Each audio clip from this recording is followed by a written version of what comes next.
Again ನಾನು already ಒಂದ್ ಕಡೆ ಏನ್ ಮಾಡಿದ್ವಿ, ಮೈಟೋಸಿಸ್ ಸ್ಟಾರ್ಟ್ ಮಾಡಿದ್ವಿ. ಓಕೆ, ಮೈಟೋಸಿಸ್ ಅಂದ್ರೆ ಏನು? Mitosis is a type of cell division during which one parent cell divides into two equal sized daughter cells. Two equal sized daughter cells. Next, ಇದೇ same mitosis ಅನ್ನು ನಾವು ಇಕ್ವೇಷನಲ್ cell division ಅಂತ ಕರಿತೀವಿ. Reason ನಾನು ಆಗ್ಲೇ ಹೇಳಿದ್ನಲ್ಲ, why mitosis is called equational cell division? Because in mitosis both the daughter cells, ಇದು ಏನಾಯ್ತು ಇಲ್ಲಿ ಪೇರೆಂಟ್ ಸೆಲ್ ಆಯ್ತು, ಇದು ಮುಂದೆ ಏನಾಯ್ತು ಇವೆರಡು daughter cells. both the daughter cells receive same chromosome numbers or the same number of chromosome as that of parent cell. Next mitosis usually ಎಲ್ಲಾಗುತ್ತೆ, somatic cells ಎಲ್ಲಾಗುತ್ತೆ, ರಿಸಲ್ಟ್ ನಂಬರ್ ಜಾಸ್ತಿ ಆಗುತ್ತೆ, ದಟ್ ಕಾಸ್ ಗ್ರೋತ್ ಅಂತ ಹೇಳ್ತೀವಿ. ಇನ್ನೊಂದ್ ಕಡೆ ಏನ್ ಹೇಳ್ತೀವಿ ಅಂದ್ರೆ, okay mitosis is a one continuous process for the understand, study ಮಾಡ್ಕೊಳ್ಳೋ ಸಲುವಾಗಿ ನಾವೇನ್ ಮಾಡ್ತೀವಿ, 4 phase, prophase, metaphase, anaphase, telophase. Okay, 4 phase ಅಲ್ಲಿ 2 ಪ್ರೋಸೆಸ್ ಆಗ್ತಿರುತ್ತೆ. ಒಂದು ಕ್ಯಾರಿಯೋಕೈನೆಸಿಸ್, ಇನ್ನೊಂದು ಸೈಟೋಕೈನೆಸಿಸ್. ಸರಿನಾ? ಎಸ್, ಕ್ಯಾರಿಯೋಕೈನೆಸಿಸ್ ಅಂದ್ರೆ division of nuclear material, cytokinesis ಅಂದ್ರೆ ಡಿವಿಷನ್ ಆಫ್ ಸೈಟೋಪ್ಲಾಸಮ್. ಹೆಸರೇ ಹೇಳುತ್ತೆ, ಸೈಟೋಪ್ಲಾಸಮ್ ಕೈನೆಸಿಸ್ ಒಡೆಯೋದು. ಓಕೆ, ಈಗ ನೆಕ್ಸ್ಟ್ ನಾವೆಲ್ಲಿ ಬರೋಣ ಅಂದ್ರೆ ಪ್ರೋಫೇಸ್ ಬರೋಣ. ಓಕೆ, ಎಸ್, ಪ್ರೋಫೇಸ್ ಅಲ್ಲಿ ಏನೇನ್ ಚೇಂಜಸ್ ಆಗುತ್ತೆ, ಮೆಟಾಫೇಸ್ ಅಲ್ಲಿ ಏನ್ ಚೇಂಜಸ್ ಅನ್ನು ಅಬ್ಸರ್ವ್ ಮಾಡಬಹುದು, ಎನಾಫೇಸ್ ಅಲ್ಲಿ ಏನ್ ಚೇಂಜಸ್ ಅನ್ನು ಅಬ್ಸರ್ವ್ ಮಾಡಬಹುದು. ಓಕೆ, ನಾನು ಹೇಳಿದ್ರೆ ಇದನ್ನ 5 ಮಾರ್ಕ್ಸ್ ಗೆ ಎಕ್ಸಾಮ್ ಅಲ್ಲಿ ಕ್ವಶನ್ ಕೇಳಿದ್ದಾರೆ. ಓಕೆ, ಅದಕ್ಕೆ ನೀವೇನಪ್ಪಾ ಅಂದ್ರೆ ಇದನ್ನ ಪ್ರಿಪೇರ್ ಮಾಡ್ಕೋಬೇಕು. ಎಸ್, ಈಗ ಫಸ್ಟ್ ನಾನು ಯಾವ್ದು ಹೇಳ್ತೀನಿ, ಈಗ ಪ್ರೋಫೇಸ್.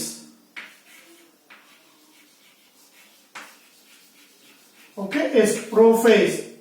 ಪ್ಲೀಸ್ ಇದನ್ನ ಕರೆಕ್ಟ್ ಆಗಿ ಅರ್ಥ ಮಾಡ್ಕೊಳ್ರಿ. ಯಾಕೆ ಅಂದ್ರೆ ಮೈಟೋಸಿಸ್ ಸರಿಯಾಗಿ ಅರ್ಥ ಆದ್ರೆ ಮಿಯೋಸಿಸ್ ತಿಳಿಯುತ್ತೆ.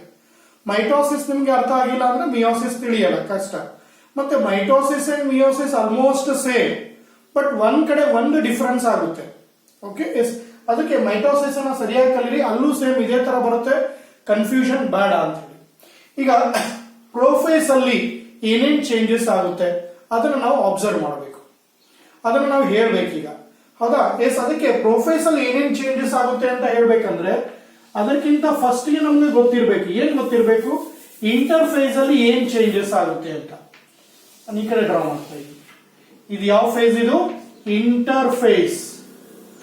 ಸ್ವಲ್ಪ ನೆನ್ಪಿಟ್ಕೊಳ್ರಿ, ಇದು ಪ್ರೋಫೇಸ್ ಅಲ್ಲ, ಇಂಟರ್ಫೇಸ್ ಅಂದ್ರೆ ನಾನ್ ಡಿವೈಡಿಂಗ್ ಫೇಸ್ ಅಲ್ಲಿ.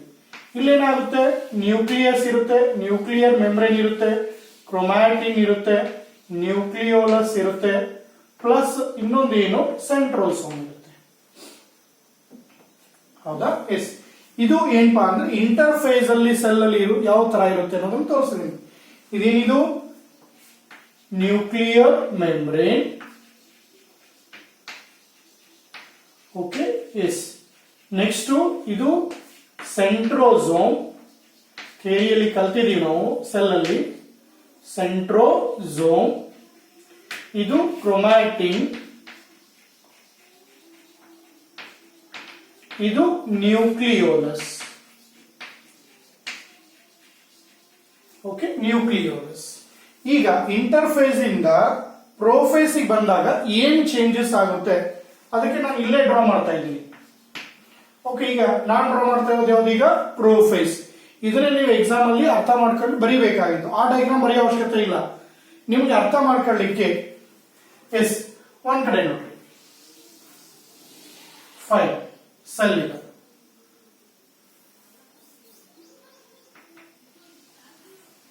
ಓಕೆ, ಎಸ್, ಈ ಸೆಲ್ ಅಲ್ಲಿ ಫಸ್ಟ್ ಏನಾಗುತ್ತೆ, ನ್ಯೂಕ್ಲಿಯರ್ ಮೆಂಬ್ರೇನ್ ಇತ್ತು, ಅದೇನಾಗುತ್ತೆ, ಗ್ರಾಜುವಲ್ ಡಿಸಪಿಯರ್ ಆಗಲಿಕ್ಕೆ ಸ್ಟಾರ್ಟ್ ಆಗುತ್ತೆ. ಅದಕ್ಕೆ ನಾನು ಏನ್ ಮಾಡ್ತಾ ಇದ್ದೀನಿ, ಬ್ರೇಕ್ ತೋರಿಸಿದ್ದೀನಿ. Nuclear membrane starts disappearing. ಇನ್ನು ಮುಂದೆ ಇದರೊಳಗೆ ಏನು ನ್ಯೂಕ್ಲಿಯೋಲಸ್ ಇರುತ್ತಲ್ಲ ಅದು ಡಿಸಪಿಯರ್ ಆಗ್ತಾ ಇರುತ್ತೆ. ಇನ್ನ ಇದರ ಒಳಗೆ ಏನು ಕ್ರೊಮ್ಯಾಟಿನ್ ಇದೆ, ಇದು ಕಂಡೆನ್ಸಿಯೇಷನ್ ಆಗಿ ಕ್ರೋಮೋಸೋಮ್ಸ್ ಫಾರ್ಮ್ ಆಗುತ್ತೆ. Okay, yes, these are the changes. ಇನ್ನು ಇದು ಥಿಕ್ ಇರಲ್ಲ, ಥಿನ್ ಇದೆ, ಅದಕ್ಕೆ ಸುಮ್ಮನೆ ತೋರಿಸಿದೀನಿ. ಸಿಂಗಲ್ ಡಬಲ್ ಕ್ರೊಮ್ಯಾಟಿಡ್ ಇರುತ್ತೆ. ಅದರ ಜೊತೆಗೆ ಇನ್ನೊಂದು ಏನ್ ಚೇಂಜ್ ಆಗುತ್ತೆ ಅಂದ್ರೆ ಆ ಸೆಂಟ್ರೋಸೋಮ್ ಏನಿದೆಯಲ್ಲ that divides and produce 2 pairs of centriole. ಹೌದಾ? ಎಸ್, ಈ 2 ಪೇರು ಆ ಕಡೆ ಈ ಕಡೆ ಪೋಲ್ಸ್ ಗೆ ಮೂವ್ ಆಗ್ಲಿಕ್ಕೆ ಸ್ಟಾರ್ಟ್ ಆಗುತ್ತೆ. ಓಕೆ, ಎಸ್, ಸರಿನಾ? ಎಸ್, ಈ ಚೇಂಜಸ್ ಅನ್ನ ನಾವೆಲ್ಲ ಅಬ್ಸರ್ವ್ ಮಾಡ್ತೀವಿ, ಪ್ರೋಫೇಸ್ ಅಲ್ಲಿ ಚೇಂಜಸ್ ಅಬ್ಸರ್ವ್ ಮಾಡ್ತೀವಿ. ಈಗ ಇದು ನೀವು ಎಕ್ಸಾಮ್ ಅಲ್ಲಿ ಡ್ರಾ ಮಾಡಬೇಕಾಗಿದೆ. ಯಾವ್ದಿದು? ಪ್ರೋಫೇಸ್. ಸರಿನಾ? ಎಸ್, ಫಸ್ಟ್ ಏನ್ ಹೇಳ್ತೀರಾ? Prophase chromatin starts condensation and forms thin rod like chromosome. ಯಾವಾಗ? ಪ್ರೋಫೇಸ್ ಅಲ್ಲಿ. ಓಕೆ, ಯಾವಾಗ ಅದು ಕಂಡೆನ್ಸಿಯೇಷನ್ ಸ್ಟಾರ್ಟ್ ಆಗುತ್ತೆ, ಆಮೇಲೆ ಸೈಮಲ್ಟೇನಿಯಸ್ಲಿ ಏನಾಗುತ್ತೆ ಅಲ್ಲಿ nuclear membrane and nucleolus starts disappearing. ಆಯ್ತಾ? ಇನ್ನ ಮೂರನೇ ಪಾಯಿಂಟ್ ಏನ್ ಹೇಳ್ತೀರಾ ಅಂದ್ರೆ centrosome get divided and produce 2 pairs of centriole and these centriole start moving towards opposite pole and start producing spindle fibers. ಈ ಫೈಬರ್ಸ್ ಅನ್ನ ಪ್ರೊಡ್ಯೂಸ್ ಮಾಡಕ್ಕೆ ಸ್ಟಾರ್ಟ್ ಮಾಡಿ. ಓಕೆ, ಎಸ್, ಫಸ್ಟ್ ಪಾಯಿಂಟ್ ಬರೀತೀನಿ, ಇದೇ ತರ ಬರೀರಿ. Chromatin undergo condensation. Okay, chromatin undergo condensation and forms thin rod like chromosomes. One point ಬರ್ತೀನಿ. Okay, yes, chromatin undergo condensation and forms thin rod like chromosome. ಇನ್ನು second point ಏನಾಗುತ್ತೆ? Nuclear membrane gradually nuclear membrane. Okay, yes, gradually nuclear membrane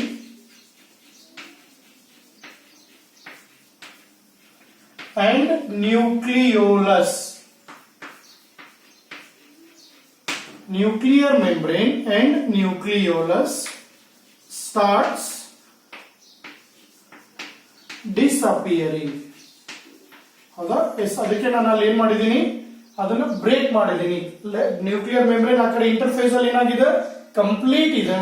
ಇಲ್ಲಿ nuclear membrane short short short ಇದೆ, disappear ಆಗ್ತಾ ಇದೆ ಅಂತ ಅರ್ಥ.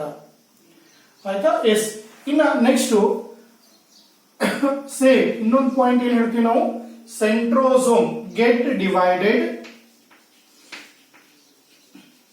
Centrosome get divided and produce 2 pairs of centrioles. 2 pairs of centrioles. ಹೌದಾ? Centrosome ಏನಾಗುತ್ತೆ, ಡಿವೈಡ್ ಆಗುತ್ತೆ. ಡಿವೈಡ್ ಆಗಿ 2 pairs of centrioles ಬರುತ್ತೆ. ಬಂದಿದ ಮೇಲೆ ಆ ಸೆಂಟ್ರಿಯೋಲ್ಸ್ ಅಪೋಸಿಟ್ ಪೋಲ್ ಕಡೆ ಮೂವ್ ಆಗ್ಲಿಕ್ಕೆ ಸ್ಟಾರ್ಟ್ ಆಗುತ್ತೆ. Okay, yes, centrioles, starts moving towards opposite pole. Okay, is opposite pole ಕಡೆ ಹೋಗ್ಲಿಕ್ಕೆ ಸ್ಟಾರ್ಟ್ ಆಗುತ್ತೆ. ಇನ್ನ ನೆಕ್ಸ್ಟ್ ಯಾವ ಫೇಸ್ ಬರ್ತೀವಿ ನಾವು? ಮೆಟಾಫೇಸ್. ಓಕೆ, ಯಾವುದು? ಮೆಟಾಫೇಸ್. ಇಲ್ಲಿ ನೀವು ಅಬ್ಸರ್ವ್ ಮಾಡಬಹುದು, ನಾನು ಡೈಗ್ರಾಮ್ ಇಲ್ಲಿ ಕಂಟಿನ್ಯೂ ಮಾಡ್ತೀನಿ. ಯಾವುದು? ಮೆಟಾಫೇಸ್.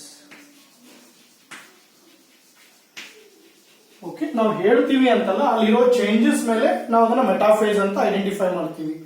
ಅಗೇನ್ ಇನ್ನೊಂದು ಇಂಪಾರ್ಟೆಂಟ್ ಪಾಯಿಂಟ್ ನಿಮ್ಗೆ ಹೇಳೋದು ನೆನಪಾರಿದೆ, ಏನಂದ್ರೆ ಇದ್ರ ಥಿಯರಿನ ನಾವು ಫಸ್ಟ್ ಇಯರ್ ಅಲ್ಲಿ ಸ್ಟಡಿ ಮಾಡ್ತೀವಿ, ಪ್ರಾಕ್ಟಿಕಲ್ ಸೆಕೆಂಡ್ ಇಯರ್ ಬರುತ್ತೆ. ಓಕೆ, ಎಸ್, ಮೆಟಾಫೇಸ್ ಅಲ್ಲಿ ಏನ್ ಚೇಂಜಸ್ ಆಗುತ್ತೆ? Okay, yes, that we are going to discuss here.